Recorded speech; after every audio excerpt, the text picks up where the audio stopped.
stuck lately? Like life's passing you by?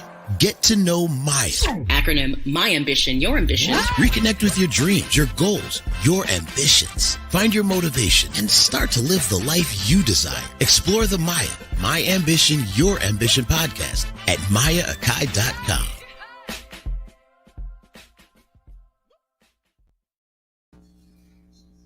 Namaste, everyone. Welcome to M.A.Y.A, My Ambition, Your Ambition. I've now coined myself a new nickname. I am your friendly neighborhood mental wellness advocate, aka your online therapist. You know, I watched way too much Marvel for the last couple days, so it's kind of like flowing over into my thoughts. And for some reason, because I'm corny, I thought that was funny. Anyways, apparently I'm probably the only person laughing at myself. With that being said, welcome everybody. We're to episode 21. And this is one that took me a couple days to decide if I wanted to do this one or the one for next week, because they're both such really great topics. But I decided this kind of flowed with episode 20, and I like to have some type of continuity. So I figured, talking about this was going to be fantastic. With that being said, if you are a new listener or viewer of the show, welcome. As I always say, buckle up for safety. Not really. You'll be okay. Of course, and if you're a returning viewer or listener, welcome back. Wherever you are listening to the episodes of M.A.Y.A, if you're right here with me in episode 21, fantastic. But if not, let's say you're back in episode 17 or 18. Remember, the key thing about M.A.Y.A, as we're working towards the best version of you, is to work at your own pace. But if you're here, wonderful. So, of course, I always like to say that, I think that I'm forward-thinking, thought-provoking. We kind of tackle some salient topics about mental wellness, because remember, we're all about language here. We're going to not really talk about mental health or, mental illness. It's about mental wellness, which encompasses everything from that emotional, mental, physical, spiritual, and even financial side. That's all about encompassing your mental wellness. So it's a Thursday at 2:30, a little later than normal. So you may actually be at work, so you maybe can't get all cozy and comfy with me, and maybe you can't grab your beverage of choice. Maybe you can. Either way, I appreciate you tuning in for this hour of what is relatively salient conversation. Okay, with that being said, before we jump into what episode 21 is going to be about, of course, we have to bring on Miriam McQueen, of course. Hello. Oh my God, you talked about Marvel, and Marvel is my favorite thing ever. So I was like, yes, you're the friendly neighborhood therapist. That's perfect. I have no idea why I thought that was funny, besides the fact that I am overly obsessed with The Mandalorian. What? Oh my God. I am like every other grown adult who literally is just taken with, we now call him Grogu, not just a child or baby Yoda. Well done series, because I'm really a Star Wars person. I can't tell you how many times I've seen Star Wars. For me, within the original trilogy, The Empire Strikes Back is my favorite. But I have seen those multiple times. I mean, it's ridiculous. Yeah. But this Mandalorian piece, when I say Disney nailed it, they nailed it. It's great. I mean, people are like captivated. The memes, we're talking about adults, so it's crazy. But either way, so I kind of incorporate, I'm your, friendly neighborhood mental, wellness advocate. I like it. So with that being said, how has your week been going? What are you up to? It's been going good. I just been working on music. I told you last night I was up till like 3 or 4 a.m. because of music. And it's just... I get those urges where, first of all, I'm a night owl. I don't know if I told you this, but I've always been a night owl my whole entire life. It's where I function, especially creativity wise. So, well, it's one to be said that in those back hours of the night, those early morning, the witching hour, so they say, is some of the most creative times if you happen to be a person who's a night owl. And if you happen to be awake at that time, it's because you probably have something on your mind. Yeah. So that kind of, on the other side of midnight actually has a lot of significance to it from a sleep standpoint and productivity or what's going on in your mind. So I could see if your creative energies were flowing, late into the morning. I was just there. I didn't know that though. There you I go. just thought I was crazy. I was the crazy person that was always up. Nope.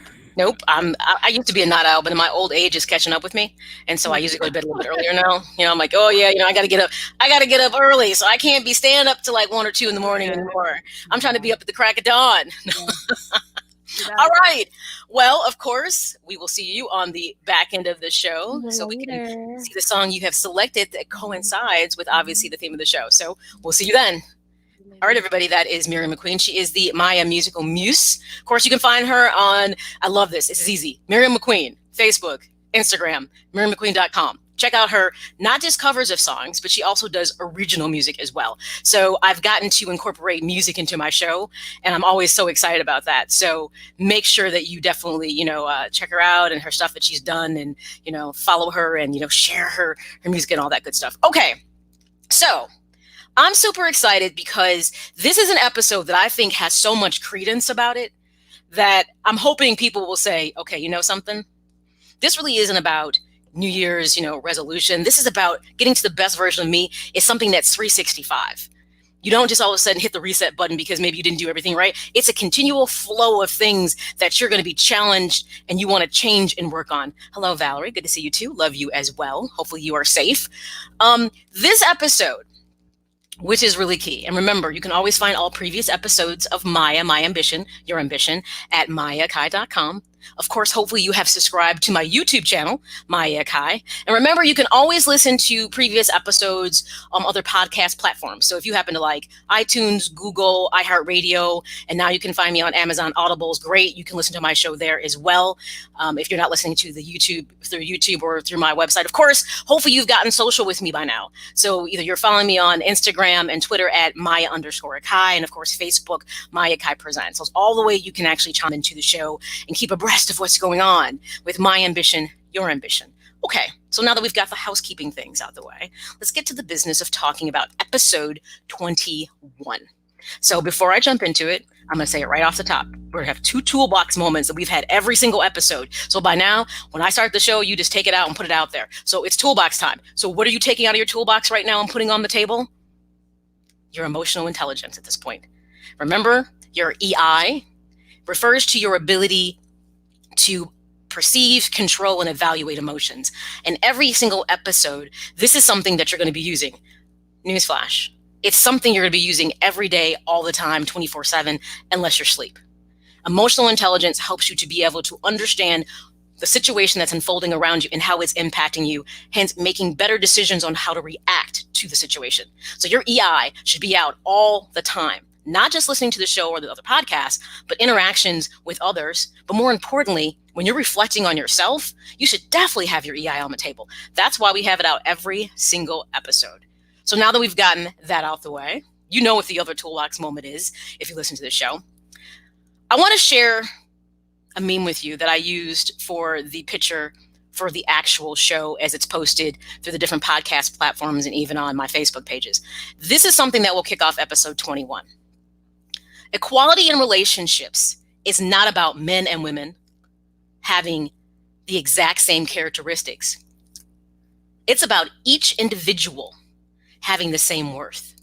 That is a quote from Poonam Sharma, who is a PhD. I'm going to say that again, because now you might have just a small idea what this episode's about. Equality in relationships is not about men and women having exact same characteristics. It is about each individual having worth, the same worth in their relationships. So, with that being said, hopefully at this point you realize that episode 21 is understanding equality and equity and how they impact your relationships. Okay. Now, with that being said, what is equality and what is equity? And it's interesting because for most people, they will make the assumption that they are interchangeable or synonymous.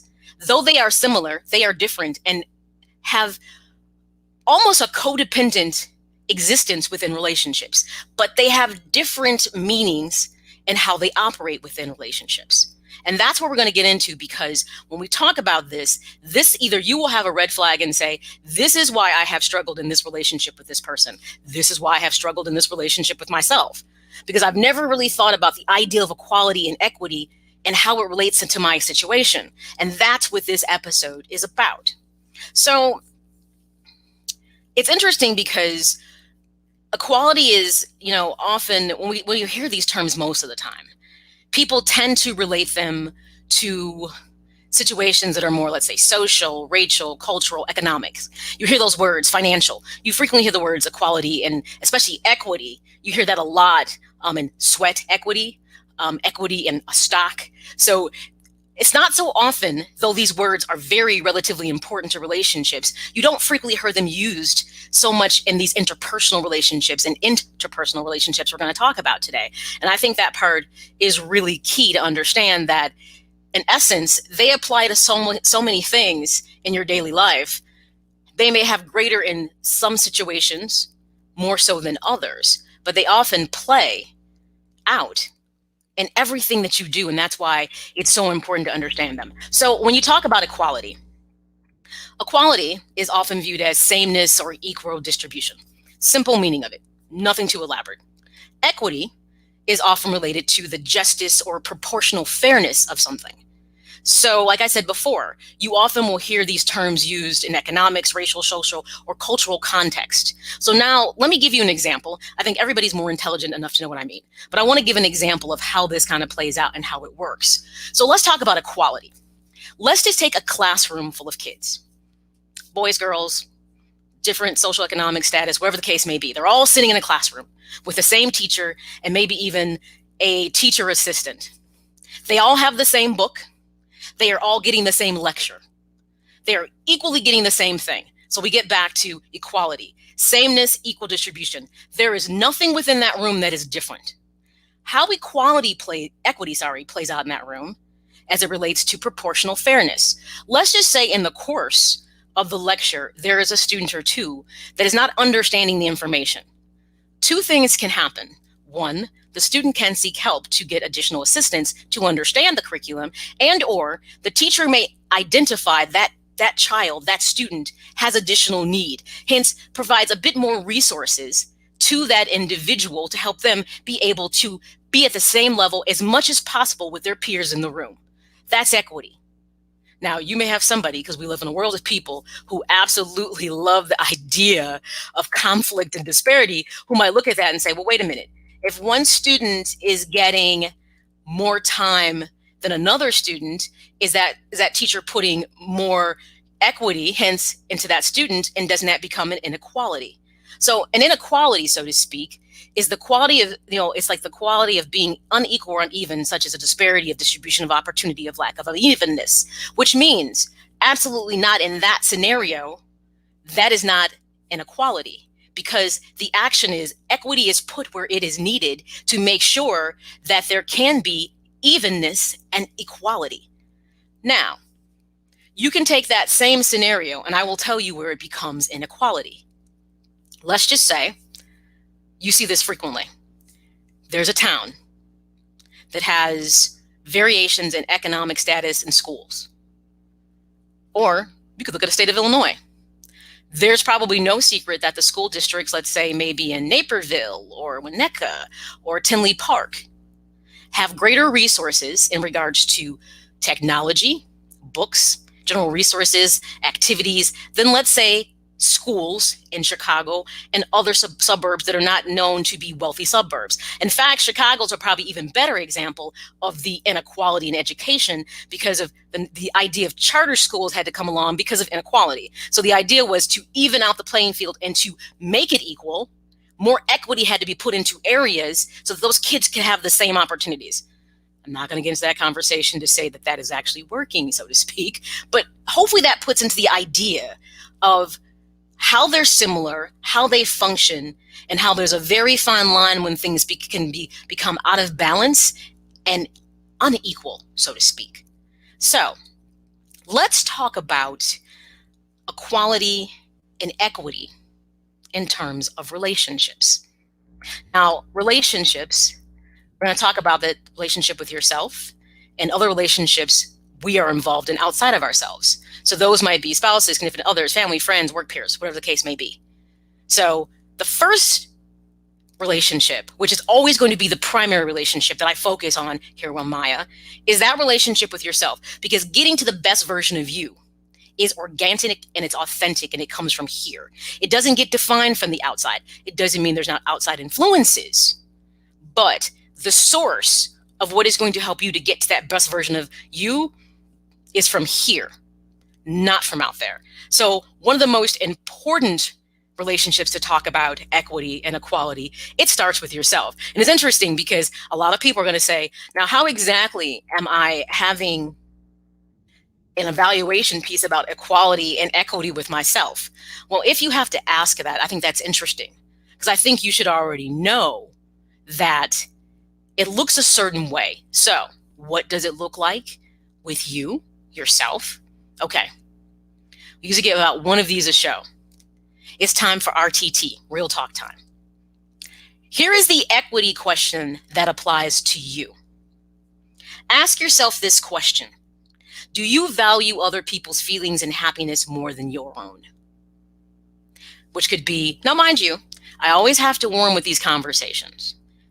Situations may require you don't always consider yourself because you have to do something that's needed for someone else. But if that's a constant pattern of behavior, it's more important that someone else is happy before I am happy. I will always sacrifice my happiness just because it's what I've always done, it's what I know to do, and it's what people have come to expect of me. If you never for once within your relationships, whether it's with significant others, it could be siblings, it could be even within your respective children. It's funny how many conversations I've had with people who have adult children, and there's a strong inequality in the relationship with the child.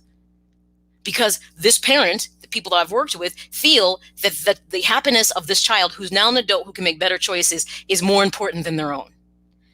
That's the equality question. So if you're always putting others before you, even when you need to be put first, you are missing equality with yourself. Because at the source of it, when you are able to strike a balance within yourself and to understand your value, your worth, and address your needs and your wants, then chances are that's always going to flow into other relationships. So the key thing is, are you being honest and equal with how you distribute your emotions, how you value yourself versus others? Do you grant yourself that equality, that respect? That's key. So that's the equality question when we talk about the relationship with yourself. So then what becomes the equity question? The equity question is this. Do you invest in yourself emotionally, mentally, financially, physically, and spiritually, if that's an earmark that you put in the conversation? I don't force that on people. I feel like if that's the space you're in, great. If you don't feel like that's important, that's fine too. You do what works for you.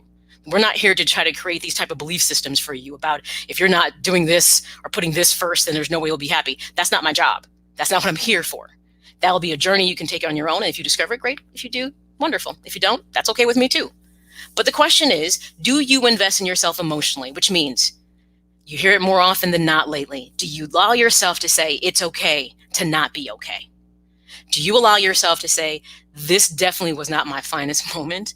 I'm not happy about it.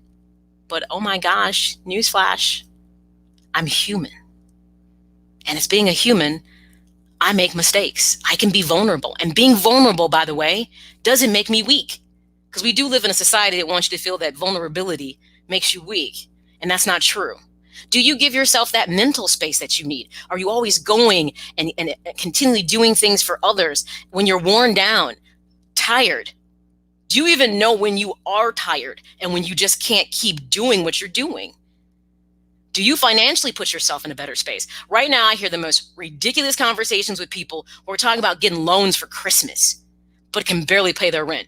And I'm not one to judge, but I would tell you, this is the person who's not putting equity in themselves, because you shouldn't be going into debt for a commercial holiday. I'm sorry. I get the pandemic has really put people in a very difficult spot, but if nothing else, it should make you evaluate a lot of things about why am I here right now, and I don't want to be here ever again.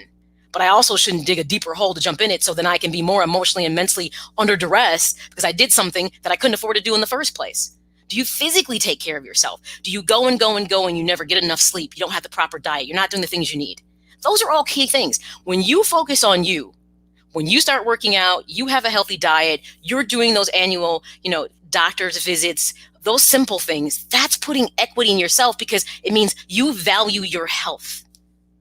If you decide to go see a therapist because you're depressed, you're having issues, you value your emotional and mental state. That's putting equity into yourself. So this is when I talk about that equity and equality has a place with that relationship with yourself. And if you're saying, if you answered no to these questions, you're working from a position of personal inequality because you're not putting yourself in a position to be happy, to be whole. And if you're not, I would ask you a question. Why in God's name would you still be listening to the show? Because by now, The red flag should be up.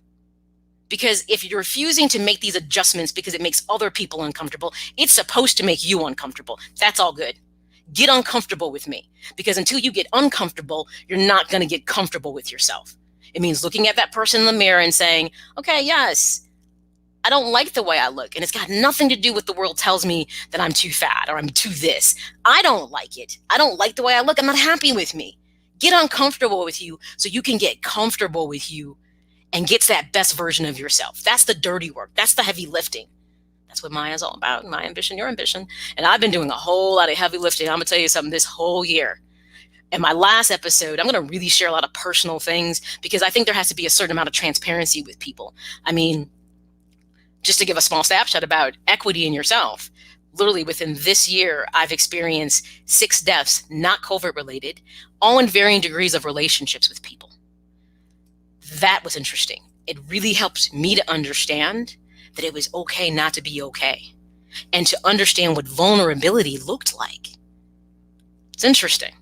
But you have to be willing to be honest with yourself, which is interesting because I said a couple words that are going to pop up a little bit later in the podcast. And you'll be like, because there are some things that you should be, there are qualities, there's elements to what's a healthy relationship. And it's how you can figure out if there's a quality within your relationship. And it also helps you to understand where some equity might be missing or where equity is balanced. And that's the key thing. So, like I said, if you answered no to these questions, that's a problem. And you might need to ask yourself, why am I asking? Why am I saying no to the relationship with myself? But I'm saying yes to everybody else. And I'm not happy. So, when we talk about equity and equality, healthy relationships always will strike a balance in their equality and equity.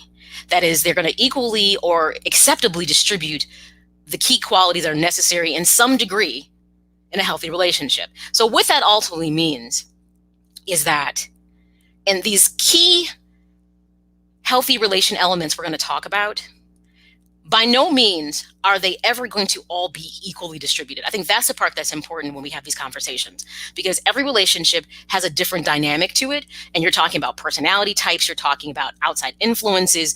There's so many things that impact our relationships with people, but it's having the ability to know that that's the case. And that's the key thing. Our second toolbox moment is coming up, but not quite yet. So remember, I'll say it again.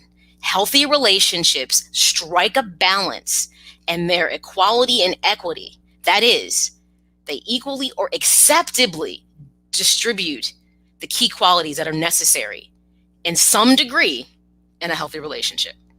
So we've jumped into talking about, what is equality? What is equity? We talked about the first most important, relationship you have, and that's the relationship with yourself. Because when that relationship is whole and healthy and functional, guess what? The rest of your life seems to flow and ebb in a different way. And until people get some form of being able to say, I am healthy, I am safe, and I am loving life more and more. And when you can say that and mean that, think about that. I'm healthy. That means emotionally, mentally, physically. And here, some degrees may be different than others. Maybe you're emotionally very healthy, but maybe you're having some physical issues. It's okay. Everything's not going to, hit at the same stride all the time. But when you can say, I feel safe, I feel emotionally and mentally safe in where I am right now in my life, that's something you can't put a price tag on. I'm going to tell you that. Because when you can kind of put the two things together, getting to, and I am loving life more and more, just tends to follow. Remember, where your energy goes, your focus is right there with it. It's a tandem. Okay.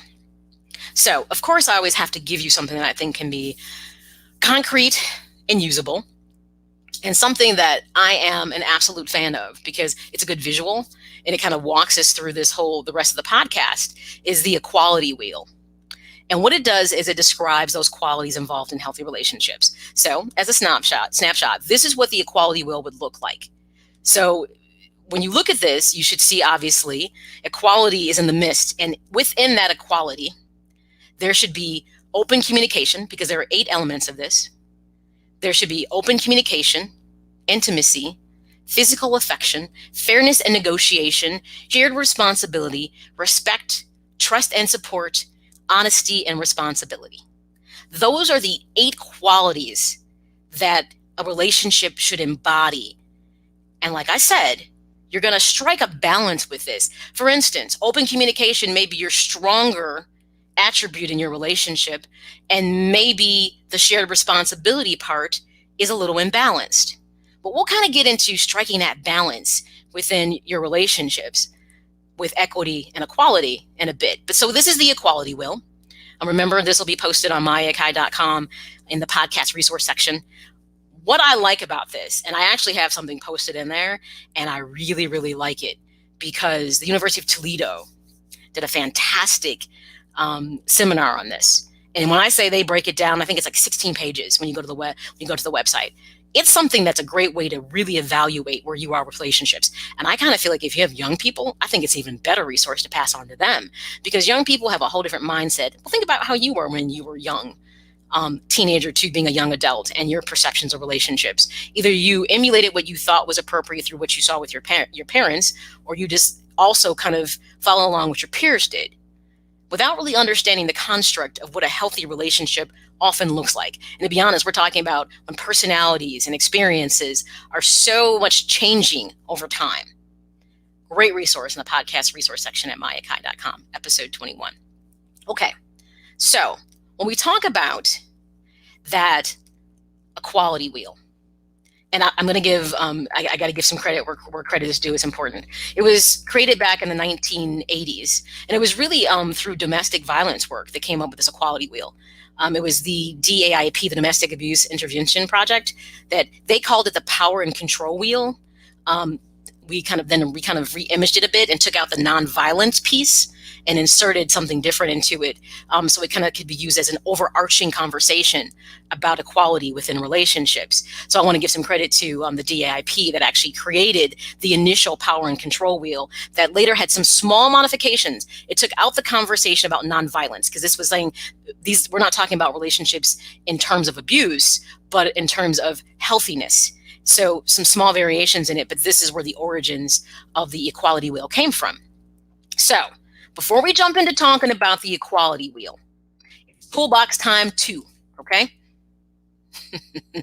And at this point, you should know what we're putting on the table, because when you talk about trying to strike the balance with these 8 qualities, what is so interesting is you always have to have on that table talking about being able to be subjective and objective. You should always have that out on the table. And remember, pretty much when you're being subjective, you're seeing things based on personal opinion, interpretation, point of view, tends to be based in emotion and judgment. Whereas when you're being objective, it's fact-based, it's measurable, it's observable, it's not driven by opinion or feeling. Whenever we have these conversations, you always have to have this out your toolbox as well, because the key thing is when you're striking a healthy relationship balance with yourself or relationships outside yourself, you always have to be able to at least try to be as objective as you can to be able to say, I can understand why that's a problem for you. It's not necessarily a problem for me, but I have to respect something that's obviously in the equality wheel, why this could be an issue. So you've got emotional intelligence, EI on the table, and now you've broken out your objectivity. It's okay, you can leave the box open with subjectivity, looking at objectivity, but I want you to look at this from a very objective standpoint. And this is hard, and this is why a lot of relationships have issues and problems, because people refuse to see things I can only see it from my perspective, blinders on. A big growth point in relationships is when you can do more than meet somebody halfway. That's a big growth point across the board. So there are 8 qualities of a healthy relationship that we just showed in the equality wheel. 1, open communication. 2, intimacy. 3, physical affection. 4, fairness and negotiation. 5, shared responsibility. 6, respect. 7, trust and support. And 8, honesty and responsibility, which I would say I would maybe make that more of accountability, more so than responsibility. I think accountability is a much better word. So let's break these each down and talk about how they play out. So when we talk about open communication, I think it's pretty straightforward. It's being able to express oneself without feeling, judgment or that your concerns will not be heard or valued. This starts from within, because when you've decided what you stand for, remember we talked about core values? When you're in line with your core values, open communication becomes a lot easier for you because you don't feel compromised when someone doesn't agree with you. You're able to express yourself. And the key thing I'd say about the open communication piece, when you talk about that relationship with yourself, is being able to say, I have to be able to express myself in a way that's healthy. So the person that I'm dealing with understands where I'm coming from. I want to be open and healthy with my communication.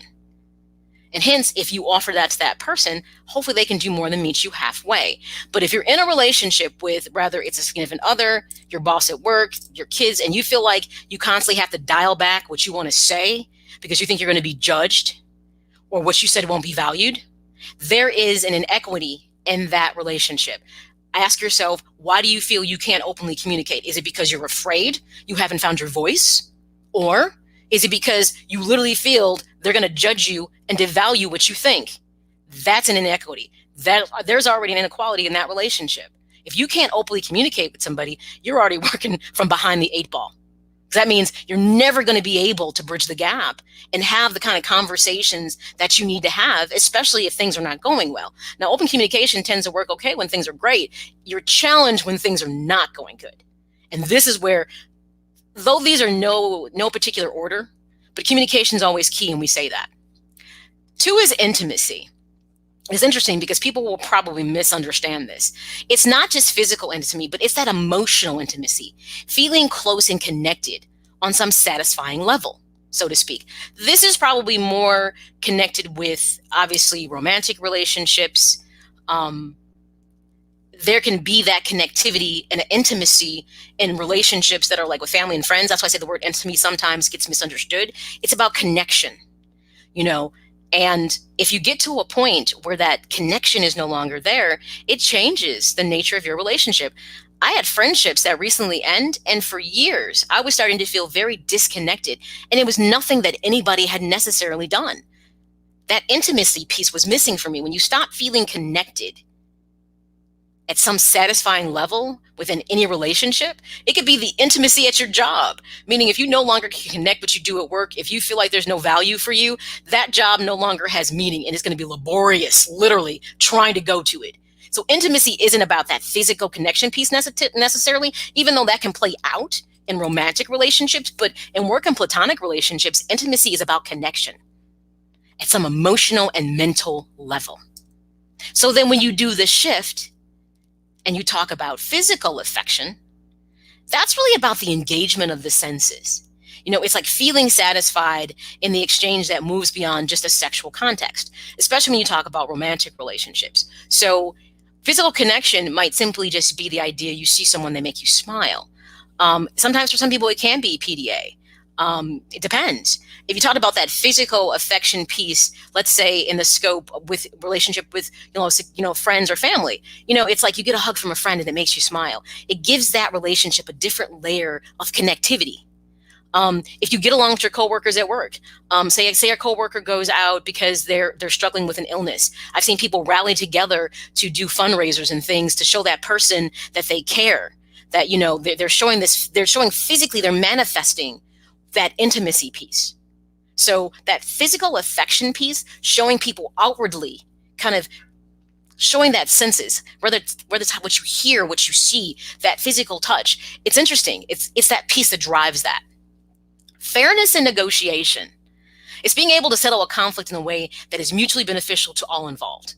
This is one where most people either are going to be hit or miss. That's just what it comes down to. What that means is if you disagree with someone, can you come to a point where the decision that's made is fair, at least to a degree that's even? Now, let's be honest, depending on the situation that you're in with someone, you can't always strike a balance where everyone's going to walk away 100% happy, because it really depends on the situation. Let's be honest. So that's where first you have to put in perspective the reality of the situation and what's going on. So let's be honest, there's going to be probably a real hard time if you're married and your significant other has an affair. Fairness and negotiation is really in a bad place at that point, because if you decide to stay together to work on it, so many other things are going to be in conflict So it's going to take a while before fairness and negotiation can come in line. But if it's a simple argument about something about that you didn't like that happened, they didn't like that happened, the thing is, can you resolve the issue in a way that addresses the issue in a fair way, and everybody can walk away feeling like, well, we decided how to handle this situation. This works for me. And hopefully we won't have to revisit this again. Shared responsibility. This is one where I would tell you I probably see a lot of imbalance in relationships, but in some cases it works for people. So it's finding a way to work together so that what is required to be done does not always fall on one person all the time. But sometimes you have some relationships that are like that. So it could be, for instance, maybe you have a person who always cooks in a relationship, and maybe the other person always does the laundry, but that's something they've agreed that those roles work for them. As long as within shared responsibility, there's an agreement that what is happening is fair and equitable and everyone's okay with it, then there's nothing wrong with one person does something more than something else. It becomes an imbalance when a person is continually doing something and they feel like they're being taken for granted and they really don't want to do it all the time. That's when there's an issue. And shared responsibility. Someone might say, well, how would this one necessarily tie in with kind of that personal relationship with self? That's the thing about in shared responsibility when you think about yourself, is being able to understand, where do I excel and where are my shortcomings when it comes to my role in respective relationships? Do I step away from things that I don't want to do because it makes me unhappy? Or do I embrace the idea that shared responsibility is something that's important? It's part of, interacting in the relationship. So it's about your accountability and understanding the role. This is where the relationship with yourself is. And here's the thing, it's being able to say, I don't like this, doing this all the time. I need to use my open communication to say, I would really like sometimes if this could be done. I don't mind doing it, but sometimes I need a break from it. That's where that relationship with yourself helps you to understand how you express yourself in situations where there's shared responsibility. So see, this all kind of ties together. Respect. Respect is kind of thing I think it's not rocket science. Respect is about non-judgment, acceptance of who you are now, not who they want you to be. It's also respecting your choices, opinions, and your life. That's a loaded gun, isn't it? Seriously. So many times in relationships, not that people don't respect you, but they don't respect you the way you need to be respected. And I'm going to tell you something. People will never know that unless you tell them. I always say people aren't mind readers. So if you're not getting something that you want, the hardest thing to do you might have to tell them. But until you tell them and they keep doing something, you can't be angry about it, because they may be none the wiser, though you feel like they should be, that this does not work for you. Now, respect is something flat out. It's human nature to kind of be judgmental. It is. But it's where you take the judgment. It's when a person maybe explains to you what's going on with them or what has happened. Or even they say, something, I just had this happen to me. I had to say to somebody, this clearly was not the best version of myself. And I had some stuff going on. I did. And I said, I owned it. I said, look, I apologize for this. This is what's going on with me. I'm sorry. The judgment totally kind of flattened out because they understood where something was coming from, and they accepted that. And I've always felt that person respected me and accepted me as a person. But it's also about that communication piece, about helping people to not be non-judgmental. Is helping them to understand what's actually going on with you. No one's a mind reader. And that's what we should get past. You should know. I shouldn't know nothing. You need to tell me so I understand what you need. Because I always say one of the greatest atrocities in life, seriously, especially in all types of relationships, whether it's, relationships with your significant other, your kids, your friends, is people only love you the way they know how. They interact with you the way they know how, which is based on their past experiences. They're often coming from a place of subjectivity, and half the time there's no EI on the table, okay? So with that being said, it becomes incumbent upon you to let people know how you want to be handled. Bottom line. So if you're not getting something from a relationship that you need, the question is, why aren't you getting it, and how can you get it? But the bigger question becomes, is that person even capable of giving it to you? But you won't know until you start to explore what the underlying issues are by looking at some of these key, healthy relationship qualities. Trust and support. Another straightforward one. Feeling you have a person in your relationship that is present and can be relied upon, i.e., it's that ride or die, it's I got your back. It's that simple. How many people get out of sorts and they're like, I cannot believe you were not there for me. Really? Wow.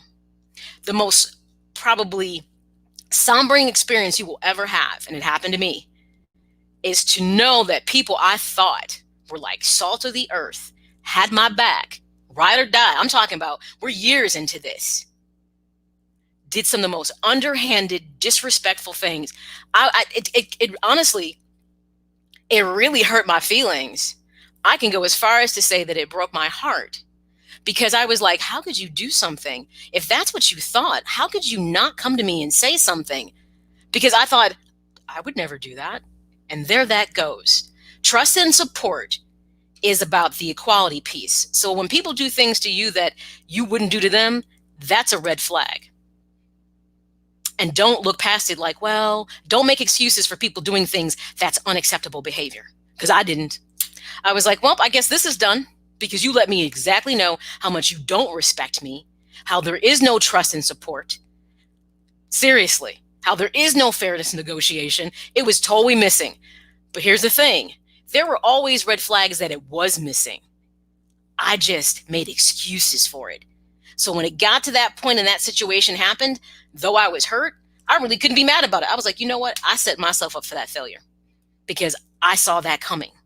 I just didn't want to act like I saw it coming. I had blinders on. We all do it. So then when the bomb gets dropped and the fallout happens, we then want to question why. Don't. You shouldn't. Because if it's in plain sight and you can see it, if it looks like a duck and it quacks like a duck, then damn it, it's probably a duck.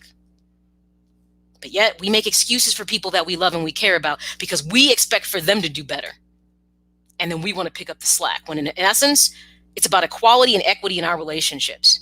And the trust and support piece is huge. And then that eighth element, honesty, and it says responsibility. I think it should be more accountability. It's transparency, a word that's greatly overused, because being transparent is work and it's hard. I'm going to tell you that right now.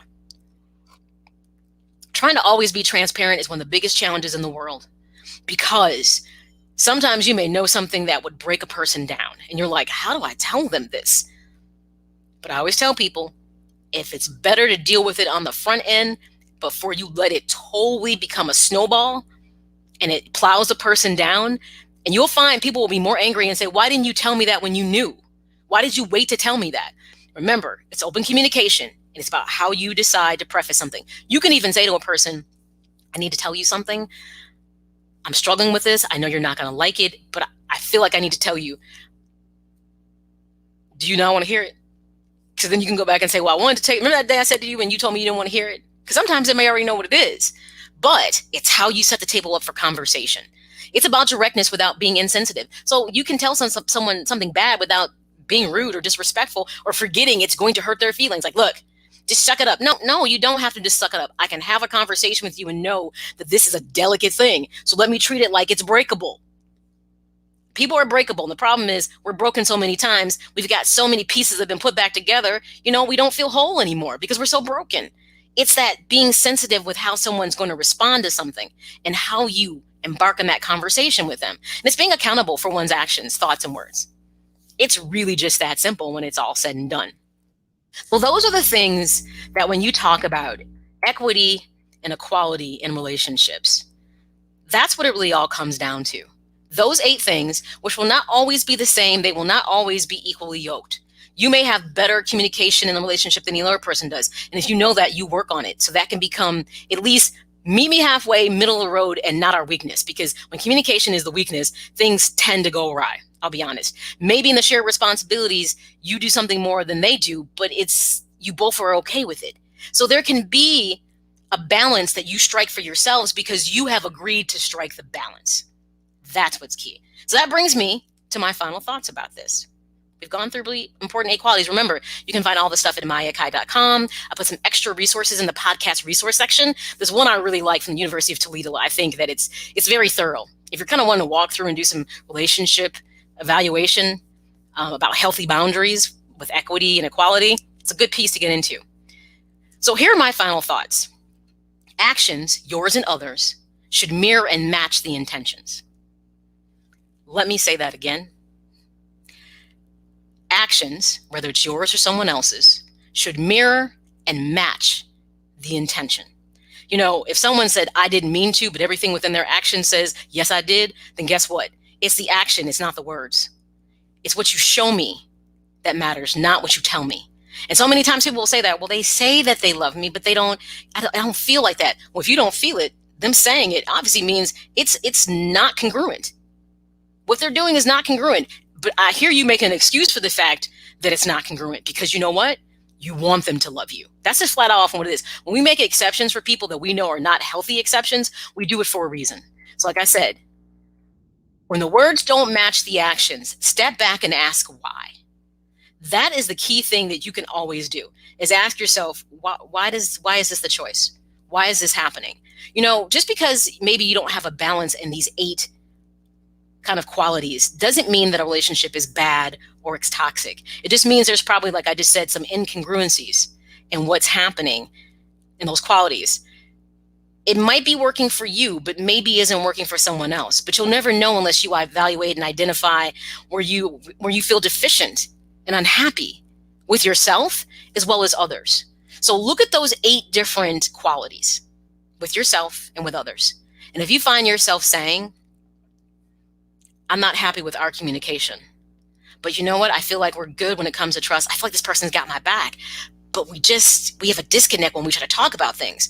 Now you see where there's an imbalance in that relationship, or I can't express how I feel because I feel like it won't be received. Well, why won't it be received? Sometimes any good relationship is going to have a deficiency someplace. It's how you choose to fix them so you can move forth and be happy. All right. That is episode 21, understanding equity and equality and how they impact your life. With that being said, we get to move into the musical portion of the show. Here she is, bringing her back. Miriam McQueen, how are you? I'm good. I feel like you were calling me out on some of those. Well, I always say, if it starts to feel a little different, it means, okay, maybe I hit on something. That's the whole thing. Yeah. You don't get back to it until you pull back your layers. Okay, so tell me, what's our song? We are singing Issues by Julia Michaels. You know this one. I do know this one. Because usually I'm like introducing you to different songs, but this time you do know this one. I do know this one, yes. Okay, well, without further ado, here is Miriam McQueen, M.A.Y.A's musical muse. The floor is yours.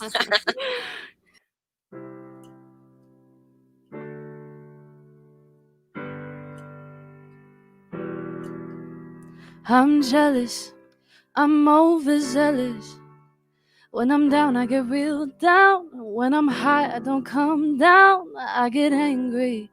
Baby, believe me, I could love you just like that, and I could leave just as fast. But you don't judge me, 'cause if you did, baby, I would judge you too. No, you don't judge me, 'cause if you did, baby, I would judge you too. 'Cause I got issues, you got them too. So give them all to me and I'll give mine to you. Bask in the glory of all our problems, 'cause we got the kind of love it takes so. Yeah, I got issues, and one of them is how bad I need you. You do stuff on purpose. You get mad and you break things. Feel bad, try to fix things, but you're perfect. Poorly wired circuit. Got hands like an ocean. Push you out, pull you back in. But you don't judge me, 'cause if you did, baby, I would judge you too. No, you don't judge me, 'cause if you did, baby, I would judge you too. I got issues, you got them too. So give them all to me and I'll give mine to you. Bask in the glory of all our problems, 'cause we got the kind of love it takes us all. Yeah, I got issues, and one of them is how bad I need you. I got issues, but you got them too. I got issues, but you got them too. I got issues, and one of them is how bad I need you. 'Cause you don't judge me, but if you did, baby, I would judge you too. No, you don't judge me, 'cause if you did, baby, I would judge you too. I got issues, you got them too. So give them all to me and I'll give mine to you. Bask in the glory of all our problems, 'cause we got the kind of love it takes so long. I got issues, and one of them is how bad I need you.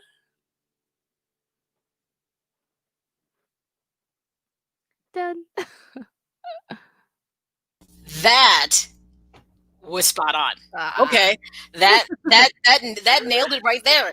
Everything. That's why you said that song. I'm like, oh, that's it, because it literally talks about understanding, like, hey, if you're fair with me on this, I'll be fair with you on this. I mean, that's just it's perfect. So yes, yay! I was hoping. I was like, okay, because there was another option, but it was on guitar, and I put nails on, and I shouldn't have, because now I can't play my guitar.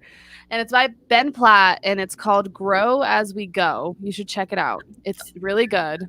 Okay. And I wanted to do that one, but obviously I couldn't because of the guitar. So then Issues was, a runner-up, and I'm glad it was. I thought it was perfect too. So, give and take, And you said Ben Platt is his name? Ben Platt is his name, yes. Okay. Look at this. Wait, so your creativity is being stymied by your nails now? Yeah, it's a problem. I think this hair situation is getting out of control now. I know. Yeah, it's. I actually got it done, right? I fixed it. So if you can see, my roots are brown again. And she fixed the yellow. So I didn't do my hair today, so you could actually see it. But is it like the ombre type of? Yeah, she blended it so I didn't have to deal with the roots.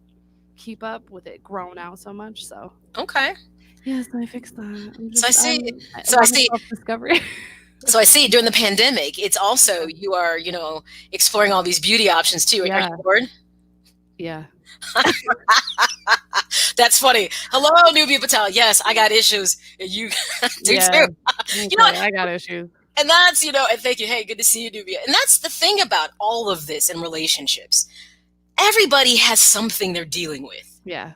They really, and it's interesting because when you meet people who feel like nothing is ever their fault or they don't do anything wrong, you have to step back and say, how could you possibly think this? Yeah. But some people do feel that way because they're only operating from that position of subjectivity. They can only see it one way, and that's it. Through their lens. Exactly. And that's why I said, if every relationship is not bad or toxic, but if everything in those 8 qualities always is out of sync and it's out of whack and you can't seem to find a balance to it, you have to start asking that question, why? But I always say it does come back to you, because that relationship with yourself, when it's healthy in its whole, it won't tolerate other people not being accountable. Yeah. And you said that, you mentioned that, and I was like, ooh, I had something recently, and I was like, oh, she just called me out, where like there's obviously something wrong, but you're just kind of looking over it because you don't want to. Let's be honest. We often lead with our hearts and not our minds. Yeah. The other thing that's always interesting about relationships is when you can strike that balance and use both. Yeah. When you can have enough courage to say, I'll tell someone, you could love someone to death, but it doesn't mean you can be with them. Yeah. Or maybe you can't be with them at that moment because maybe they got some work to do, Yeah. And it's nothing wrong with saying, I absolutely love you. Yeah. But these are the issues I have, and I think this is the problem from my perspective based on what we have going on. And I don't think this is healthy right now. But maybe we can revisit this at some point if these things can work themselves out. And maybe if you go resolve your issues. Yeah.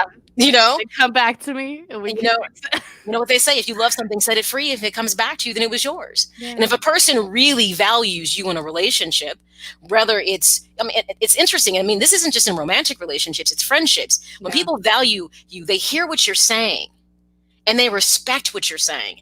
And they may say, you know something, okay. And if they really go back and do the work and come back and say, I listened to what you had to say. At first, I was offended, I was upset, and I was mad. Yeah. But when I really stepped back and looked at it from your perspective, which takes a lot for people to do, I could see where you were coming from and why you had an issue with this. But I didn't set out with that to be the intention. Remember, I said your actions need to match and mirror your intentions. And when they're not congruent, you got to ask yourself why that is. So, yeah. Oh, we all have issues. That's good stuff. That's good stuff. Well, until next time, we're getting closer and closer to the end of the year. I don't know that I will see you next week because it's Christmas Eve. So, oh my God, is it? Yes, it is. So we'll have to, do a powwow and see if I'm still going to do my show, but I do believe that I'm down. Okay, I'm down. Let's do this. I'll do a Christmas song. It'll be fantastic. Oh, there you go. There you go. Yes, you can do some Christmas music for it. Okay. All right. Well, then I will see you on Christmas Eve. See you later, Maya. Bye-bye. All right, everybody. That is Miriam McQueen. She is the M.A.Y.A Musical Muse. Remember, you can follow her on Instagram, Facebook, Twitter, at Miriam McQueen, just like her name. Of course, go to her website, miriammcqueen.com, and you can find all things that are Miriam McQueen. Like I said, she does covers, but she has original stuff. I might just end the show with the song we did last week again, because I think it works in the vein of this too as well, and I like it so much. Remember, everybody, I appreciate you tuning in. So if you've missed any previous episodes of M.A.Y.A, you can always go listen at maya.mayakai.com. Remember, go to the podcast resource section. There's going to be some supporting things that I think you're going to really like in respect to this episode to help you do a little dirty work, some heavy lifting, some evaluation, but you can do in the privacy by yourself and really think about some things. But of course, you can subscribe to my YouTube channel, maybe watch it again, share it. I always appreciate when people share M.A.Y.A, My Ambition, Your Ambition. If you're listening via your podcast, platform of choice, I understand. You can always find me on Google, iTunes, iHeartRadio, and now you can also find me on Amazon Audibles as well. So those are all the ways you can connect with M.A.Y.A. So I definitely appreciate you guys tuning in. So until next time, remember, everyone, your present becomes your past and your future is no more. So you live every single day to the fullest. Don't put off today, what you think you could do tomorrow, because one, there's no guarantee that there's a tomorrow. And start focusing on you 365. Forget about resolutions. Do you 365, because whatever maybe you didn't get right yesterday, it doesn't mean you can't get it right tomorrow.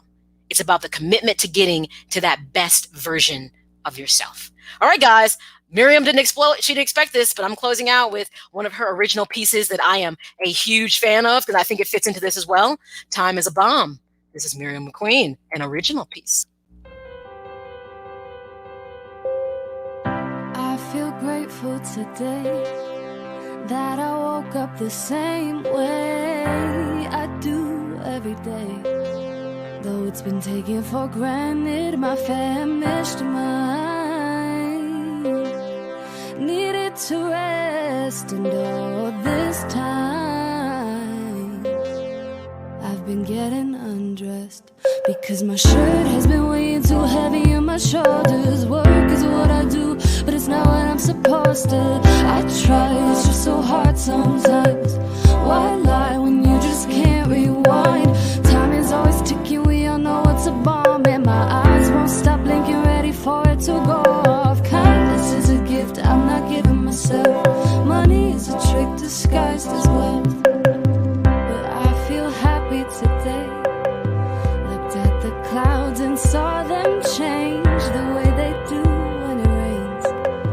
It's like the air I'm breathing is feeling too.